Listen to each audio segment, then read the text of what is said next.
Hi everyone and welcome back to the weekly installment of the Reserve List Top 10. From July 5th to the 12th of 2025, these are the hottest selling cards on the Reserve List, and some of the sales numbers are going to be a little bit shocking today. So stick around, you're not going to want to miss this one.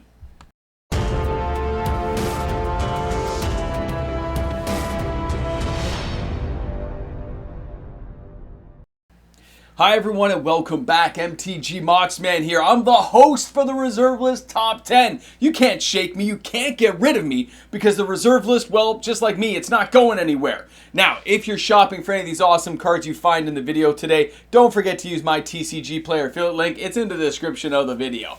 Now let's dive into the number 10 card. It's Memory Jar from Urza's Legacy. Now, this card has an average price of $31.98. We can see here it's been well over $100 before, so it's still a really kind of a bargain basement price to get in on cards like this. It had 32 sales this week, but that's only $1,000 of sales action. That's not like some massive number that is insurmountable for people to afford if they want to buy a single copy of this card. When we look back on the history of this card in the last, say, 7-8 years, you can see here that this thing had its highs, it's had its lows, but it's still at an overall increased price from where it was in 2016. Now, Memory Jar is a 5 casting cost artifact. I know, pretty steep, but you sacrifice it and then the fun begins. Now, cards like this, Wizards has tried replicating these things a few times. They've tried doing things to make cards similar to this in the past, but they can't actually duplicate the exact same effect, which leaves Reserve List cards in kind of a unique kind of place inside Magic history where there's a limit on the power level of where cards can actually go. Now, our number 9 card this week is Underground Sea, one of the most sought after cards from the dual lands. Now, this is a revised edition card. You can see here it had 35 sales, but that 35 sales represents $32,000 of sales action. That is an insane high number that you need to just actually take a second, take a breath, and understand that these dual lands are actually approaching their all-time highs. They're getting back up to where they used to be back in 2021 to 2022. We are starting to get back to those pinnacle levels where you're like, wow, these are really expensive cards. But it's being spurred on not by just love of the Reserve List. No. New cards are so expensive, it makes Reserve List cards look that much cheaper. Imagine new sets making Reserve List cards look that much better in price, not just form and function, but in the price tag, because cards are so expensive nowadays. You want to crack a collector box, you're spending big money. Trust me, I know. I've been opening boxes. Now, let's go ahead. Let's jump in, because our next card, it's coming to us from Revised as well, and it was on the list last week, and that is Fork from Revised Edition. Now, the average price for this one is $34 a copy. That's pretty inexpensive, and 38 sales is nothing huge to write home about.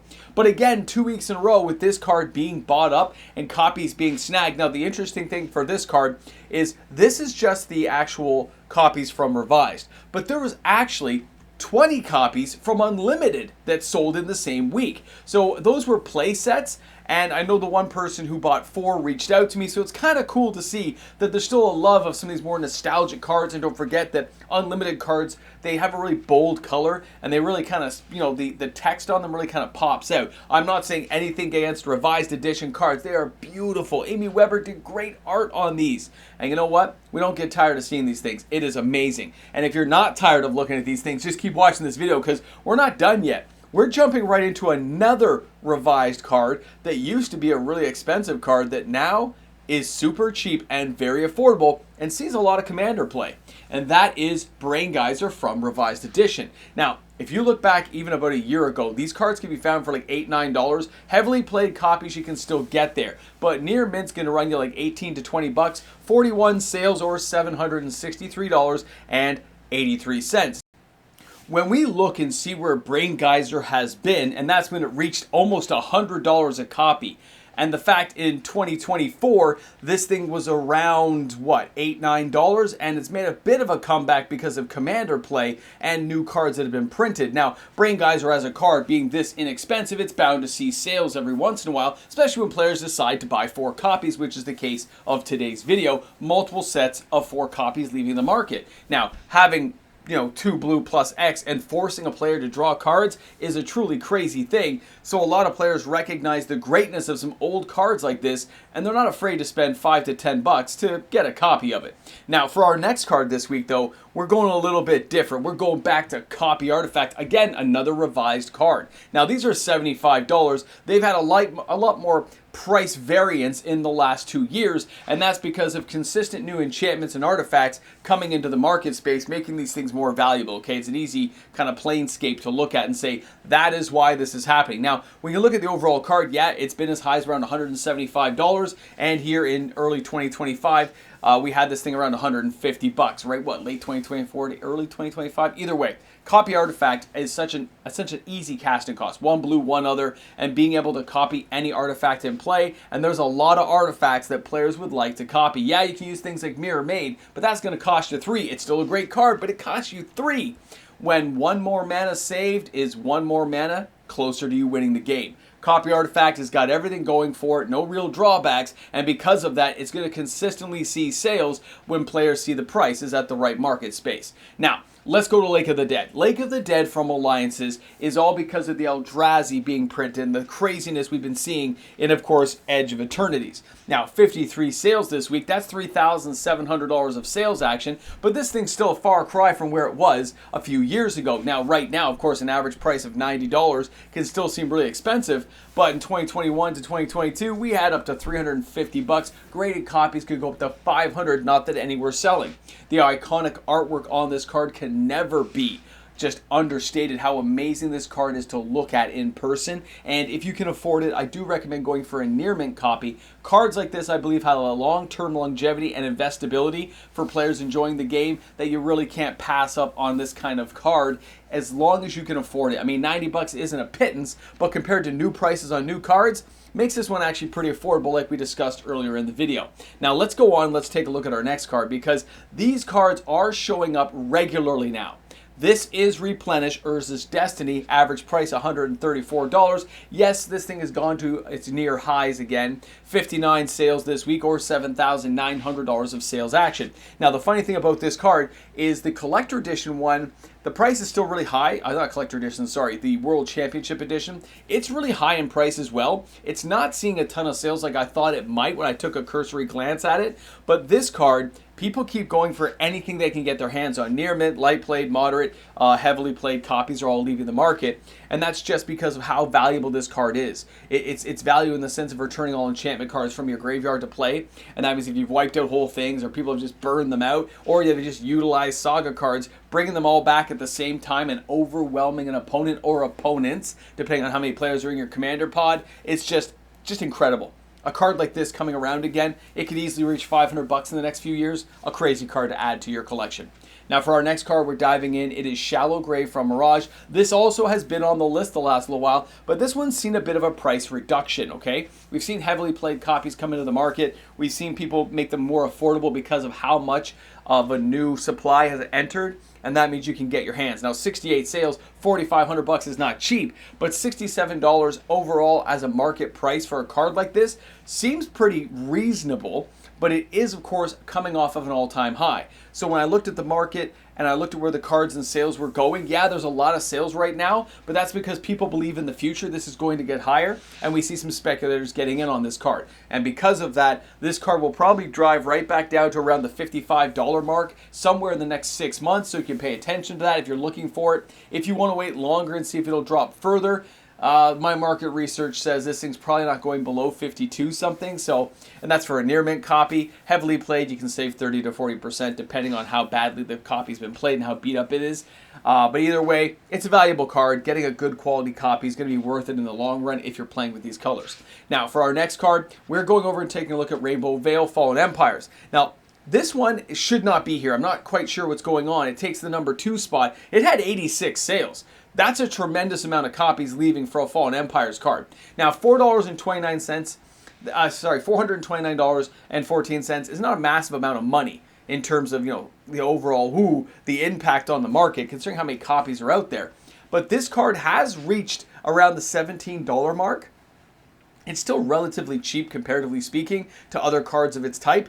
Being able to get a card like this that can tap for any color mana and finding a way to utilize it, make friends in weird ways inside Commander, or we use this in vintage legacy decks, sack them to things like Zern Orb and bring them back with things like Fast Bond and Crucible Worlds. We have a lot of fun with these back in the day, getting all kinds of the right color mana at the right time.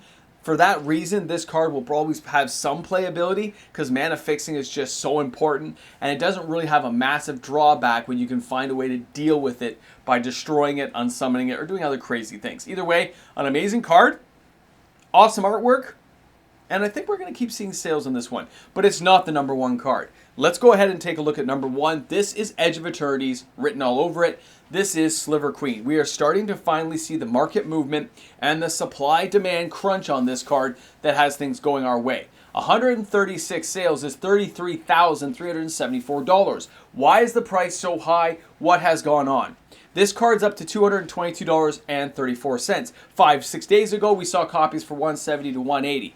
This is actually showing us we've had a $40 to $50 increase in the different versions of copies of this card, and the value's going through the roof, and that is Edge of Eternities. The good news is, if you can hang in there, the price will get cheaper over the next 9 months, but chances are the market's going to stay a little bit more constrained on this card in hopes that future slivers will be coming down the line somewhere in the next 24 months to link these sets together. Because of that, do not underestimate the value of this card if you're a flipper. If you're a person who owns one, you might want to hang in there and just see where the price is going to go. This thing has been a lot higher than where it is right now, and it has a very far way to travel in our universe of Magic the Gathering. Now let's talk about the closing stuff for the market today. Just like everything else in the world of Magic the Gathering, the reserve list has highs and lows, and right now we are definitely in a low area for the reserve list. Now, you can look at that as a chance for opportunity as prices get suppressed, but I think what's really happening when I'm looking at these cards is we just have not enough money. When you look at what just happened with Final Fantasy, Tarkir Dragonstorm, Edge of Eternities, the money is just being vacuumed out to some of these newer sets. It's just an interest, it's massive. People look at the reserve list later on. We see some key cards moving, like Sliver Queen, but again, that's related to Edge of Eternities and the possibility of new upcoming sets. And like we thought here on the channel, and I called this out a couple of weeks ago, selling that many copies of Sliver Queen eventually was going to cause a bit of a supply issue, and it's starting to show up now with rising prices. It just shows how many were actually available in the market is nowhere near what people thought. Now, when we're looking at cards like Underground Sea, with dual lands being at all-time highs, they're really getting close to that real upper limit of where they used to be. They're getting close to the pinnacle of where they were before. Because of that, yeah, you're going to see sales, but the sales are slowing down. And that's across every dual land. The exception this week was, of course, Underground Sea, and that was several people buying complete play sets. That was a cash transaction mixed in with a lot of trade, and yes, some of that trade was newer cards and related to things like Final Fantasy. Now, I think we also need to consider that the low-end cards on the reserve list, the prices being suppressed is a good thing. These cards aren't super valuable. Some of them have some niche uses, some fun stuff going on, and it allows players to get their hands on them. Cards we are going to see that kind of retain some value, Seeds of Innocence. You're going to see the same with Forsaken Waste because of the playability of some of these cards now. And Mox Diamond, although it only had like 8 or 9 sales this week, it's not going anywhere. My surprised ones were the fact we saw so many consistent sales the last couple of weeks for Arabian Nights, and this week it was basically a dead market. Nothing was moving. And then the surprise of something like Rainbow Veil coming in with almost 100 sales threw me for a loop. I didn't expect to see that at all this week, and I heard no rumblings about it, so I was kind of surprised. But that's okay. We like surprises. We like to know what's going on. So, in closing this week, the market is down. It's in a valley. Nobody's really paying attention. There's only so much money out there. It's being vacuumed out for new sets like Final Fantasy, Tarkir, Dragonstorm, and of course we got the new upcoming sets like Spider-Man. You got Avatar to talk about, and then we can also look at this and say that we can't forget that we just had Final Fantasy. Okay, and Final Fantasy, unlike other sets previous to it, it's not done. It just keeps selling and selling. And I know several stores who got restocks, they all got sold out from people buying individual packs, not boxes, but buying packs. And of course, I'm going to have more to say about Avatar this week. We have some stuff to cover on that, and it's kind of weird in particular that I think it deserves its own video. So I want to thank you again for hanging out with me today. I hope you enjoyed today's reserve list content. It's such an epic, iconic piece of Magic's history. That protectionism that was necessary at the time to keep the game alive. And although a lot of people think it's outmoded and outdated, I think it puts a cap on how far the power level can go. And I think it needs to stay basically for infinity. Although I am not opposed, and I would actually like to see an expansion of that reserve list somewhere in the future. I'll let you guys know how I feel about that, and it'd be kind of cool to see if they could actually bring that forward with some kind of new idea. And I know people are going to say that some of these new pieces of artwork that we have, the new surge foils, serialized cards, some of these will probably never get reprinted, right? So yes, that is kind of a type of extension of the reserve list, and again, I'm not opposed to that. I think it's kind of cool. It lets there be some value, some secondary market value that can be added to and explained why you're spending so much for the boxes. Guys, thanks again for hanging out. Drop those comments in the comment section. Share what you're thinking out there. And you know what? Let me know what you're buying on the reserve list. Thanks again for hanging out. I'll see you guys all tomorrow. Hey guys, thanks again for being here. This is for the patrons, the YouTube membership members of the channel. Guys, because of you, daily uploaded content is created each and every day. The research, development, editing, it's because of the patrons. It's because of my YouTube membership members. So thank you again. Thank you to each and every one of you for supporting my channel, supporting Team Moxman. Guys, it's awesome. I can't wait to see you guys tomorrow, and hopefully you can make the live stream. We'll talk magic. We'll have a good time. Have a great one. We'll see you all tomorrow. Well, here we are. Welcome back to the Ramble Jamble. Ramble in the Jamble! Reserve list sales are just slow right now. I definitely don't think there's anything to be concerned about. I just think money's tapped out. There's a lot going on, a lot of cool cards attracting people right now, a lot of new sets that are awesome and deserve that attention. We know the reserve list's not going anywhere. And if enough people don't buy the reserve list, well, speculators panic and prices sink. So it's not always a bad thing. Gives us who are always paying attention a quick opportunity moment where you can look and say, can I get in there? Can I snag that card? You never know if you're going to get lucky. It's awesome. Anyway, I'm on vacation this week. I'm up here at the other location.